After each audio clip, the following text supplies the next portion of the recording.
Matapos ang ilang oras na pagalugad, natagpuan sa masukal na Mount Kalatungan sa Bukidnon alas 11 ng umaga ang FA-50 fighter jet na nawala madaling araw ng Martes.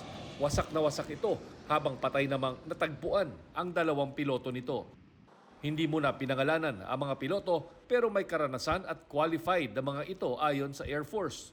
Unfortunately po, may indication na hindi po nakapag-bail out ang mga pilots. May iba-ibang versions pa ngayon. Yung iba sabi nakaupo, yung iba sinabi thrown out of the aircraft yung ano. Sa paunang investigasyon, tumama sa mga puno ang eroplanong may tail number 002 nang bumagsak ito.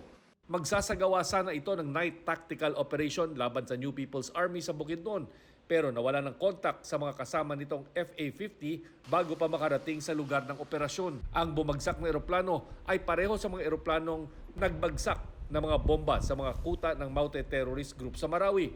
Ginagamit din ito sa anti-terrorist operations, joint patrol sa West Philippine Sea at naipadala rin sa pitch black exercise na sa Darwin, Australia.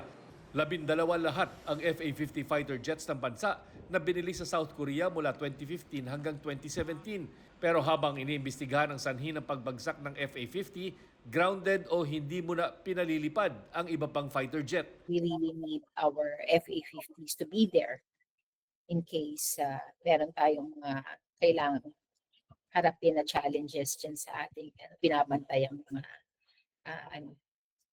territorial waters and exclusive economic zone areas.